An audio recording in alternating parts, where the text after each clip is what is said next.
Hidden deep in the woods of Chatham County, North Carolina, lies a place locals refuse to visit after dark. A barren circle where no grass grows. No animals cross. They call it the Devil's Tramping Ground. Local legend says that each night, the devil himself walks this path, pacing the earth as he plots his evil. A story told to frighten children. A folktale whispered around campfires. But on one cold October night, that legend bled into terrifying reality. On October 21st, 1998, 3 college friends decided to test the myth. Ethan Moore, Lydia James, and Kyle Benson. They called it a paranormal dare. An overnight campout in the center of the Devil's Circle. They went in together. They never all came back. The next morning, the sun rose on an abandoned scene. Lydia's car sat cold at the trailhead.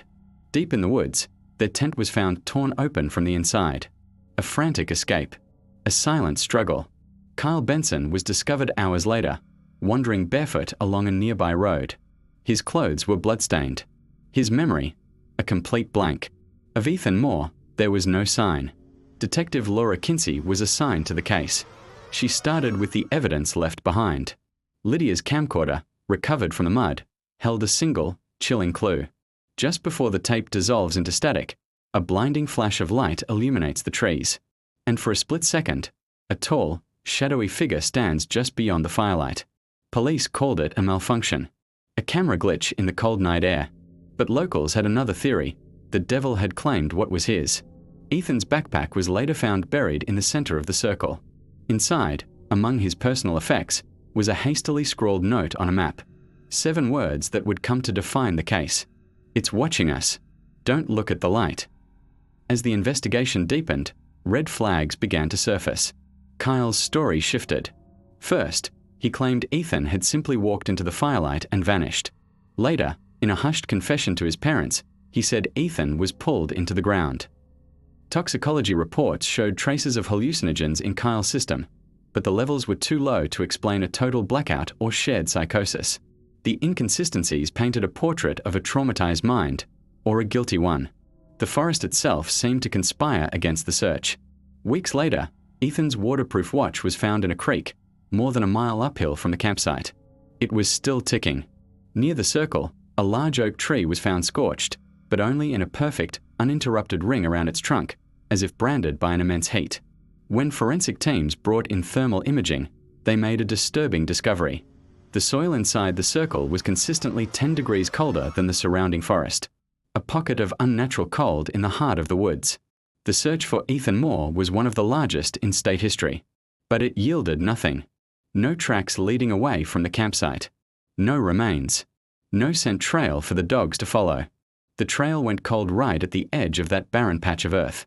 With no body and no definitive evidence of foul play, the sheriff's department reluctantly closed the case.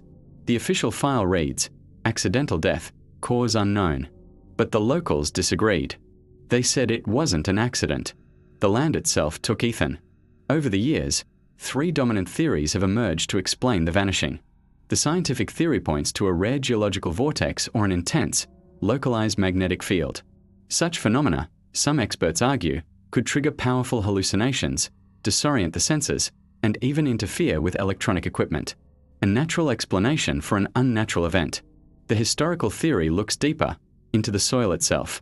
Some believe the Devil's Tramping Ground is an ancient, cursed Native American burial site, a place of judgment where the spirits of the dead still linger, a place where outsiders are not welcome. And then there is the supernatural, the simplest and most terrifying explanation of all. The legend is true. The devil himself walks that circle, and on that October night, he found 3 young souls who dared to trespass. And he took one. 27 years have passed. Ethan Moore is still a missing person. Every year, on the anniversary of his disappearance, his parents drive to the edge of the woods and leave a bouquet of flowers. They never step inside the circle. The forest keeps its secrets, but sometimes it whispers. Even today, hikers and paranormal investigators report strange floating lights among the trees, disembodied voices carried on the wind. And the same chilling words echo across time, a final warning from a boy who vanished into the dark. Don't he look at the light? We may never know what truly happened to Ethan Moore on that night in 1998. Was it a prank gone wrong? a geological anomaly, or something far older and far more malevolent? The only certainty is that a young man walked into a circle in the woods and was never seen again. And whatever haunts that barren ground still walks there when the sun goes down. Do not camp there. Do not test the legend. And never stand in the circle. I'm your host, and this is Whispers of the Unknown Truth. Until next time, stay curious, stay cautious,